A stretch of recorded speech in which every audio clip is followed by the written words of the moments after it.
I turned 22 this year. I started university 3 years ago. It was a really rough start. I was in a toxic relationship. I had very low confidence in myself. I always compared myself to others, and I couldn't quite escape this cycle of using weed to deal with anxiety. Fast forward to today, and things look very different now, thankfully. I cut out all the bad habits, built a really strong relationship with my family, my friends, and my girlfriend of 2 years, and I just moved to San Francisco to intern at a startup company for the next 4 months. 2025 was the first year in a really long time where I finally started to see my life trending upwards. I achieved most of the things that I wanted to do, not because I started to take cold showers and meditating, but because I had to learn some really uncomfortable truths. Most of them have to do with identity and dealing with really complicated emotions that I think a lot of people struggle with when they're ambitious and figuring things out in their early 20s. So today I'm going to be going over the 3 biggest things I learned last year that completely changed the trajectory of my life. The first one is overcoming jealousy, and this is a really complicated emotion that you need to conquer in order to be the best version of yourself. I thought originally that jealousy meant wanting what others have. We all want to have better money, better relationships, a better physique. We can't help but look around at others and want all of their good qualities. But wanting what others have is what envy means. And jealousy is kind of different. It's a really complicated feeling of fear and insecurity that something is threatening your identity. Sometimes I would see my friends' photos and stories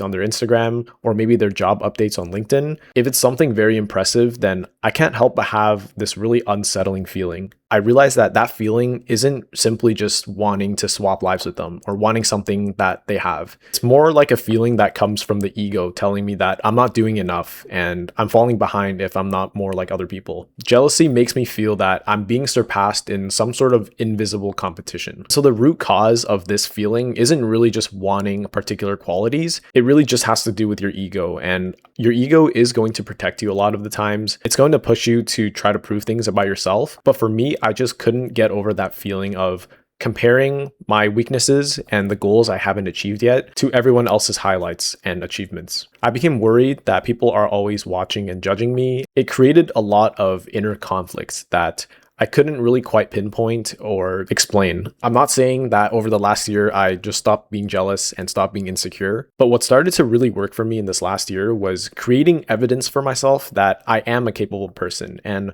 focusing on what feels really meaningful to me, especially when nobody else is watching. When I started to shift my focus onto things like fitness, making YouTube videos, developing strong bonds with my friends and family, then the jealousy I get towards other people's superficial markers of success starts to die down because my ego and sense of identity didn't fight back every time I hear about those things. I feel less of an urge to prove my worth to other people because I was already living a life that felt meaningful to me and I was enjoying the process of building it. This is definitely one of the biggest things I learned as a competitive computer science student. Everyone is racing to get the best tech jobs, and there is so much anxiety and jealousy involved with looking at my peers and what they're achieving. But the underlying cause of those feelings is really just your ego and what you care about and tie your self-worth to. So if someone is maybe bragging about a really solid internship offer they got and trying to rub it in my face, I started to think that, okay, that's what they tied their identity and self-worth to, which is why they want me to know. I'm already on the right track.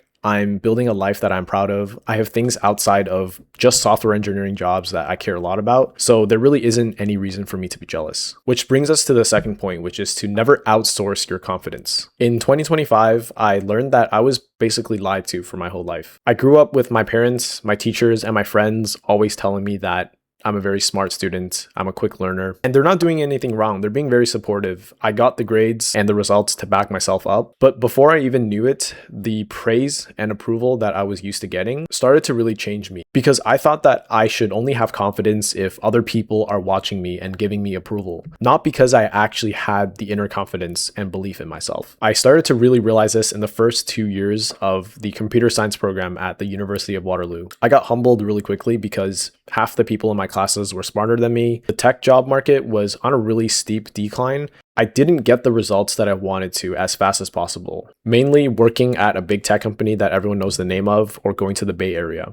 Because that was such a highly coveted status that everyone else around me cared about, I felt like that I needed to achieve that as fast as possible in order to gain the respect of everyone around me. And without it, I felt like I wasn't really seen and I was kind of just like a nobody. It felt like I was doing everything wrong and I didn't deserve to feel confident in myself. And this is where a lot of people tend to fall into a trap of doing really weird and insecure shit. Basically just like putting yourself up on a pedestal, wanting to appear like you're doing better than others, chasing really shallow validation. It only feeds into a cycle of insecurity. The only way I found to stop this feeling was just being really quiet. Don't overshare. Don't surround yourself with people who only value your achievements, which can be very difficult if you're trying to surround yourself with people who are like-minded and want to be successful. I needed to stop trying to say and do things to make other people think highly of me. I needed to do the exact opposite. I got used to making mistakes in front of other people. I was very honest about my insecurities. And when you say things out loud that you don't want to admit to yourself, not only are you going to attract the right people who respect you, you stop lying to yourself and you finally get to look at your weaknesses honestly. And that's how you start to build real confidence, from being someone you actually respect, not from the approval of other people. Another thing I learned is to not let pain turn into resentment. Feeling pain is not inherently good, and especially not if it ends up turning into resentment as a result. I noticed that I would sometimes carry around a feeling of bitterness and a mindset that life was kind of unfair towards me.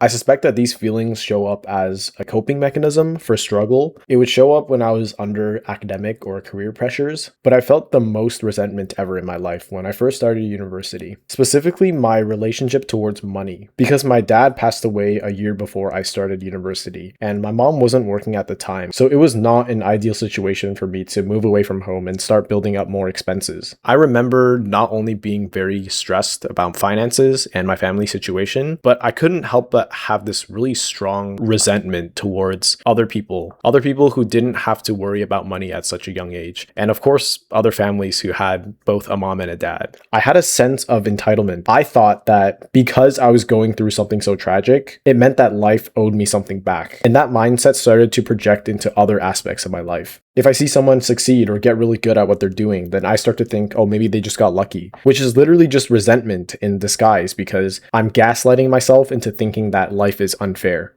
But finally, looking back at all these years, I think that grief is one thing. Everyone deserves to feel that way, but being frustrated about your life is gonna get you nowhere. So in 2025, things finally started to change because I gradually saw money as something that I'm responsible for, instead of something that I should try to find justification for. I started to focus more on planning and developing my career for the long term and not thinking about who has it easier than me in the present. I would also try to let myself use money more comfortably, like going on vacation or giving back to my family. And by taking responsibility and ownership, I slowly let go of looking at others and feeling like life was rigged against me. I felt like I was finally in control. I obviously still go through struggles all the time, we all do, but I learned to become very aware whenever it turns into resentment. So over the last year, I definitely made a lot of progress in learning about myself, but it is still very early. I mean, even though I'm graduating soon, I'm supposed to be looking for full-time jobs. It doesn't just end there. There is just so much more that I haven't seen yet. I still feel very insecure about some things and feel like I'm always being watched and judged for the decisions I make about my life. But I stopped wishing for an easier life. I stopped comparing myself to surface level wins of other people. And I stopped depending on other people to make me feel accepted. And things really started to click after that. It helped me reach my goals. It helped me start living for myself and not for other people. If you guys are in the Bay Area, feel free to hit me up. I don't really have any friends here. Join the Discord server. Feel free to hop on a call with me or whatever. And there's so much that I still have to film and talk about here in SF. So I'll see you guys next time.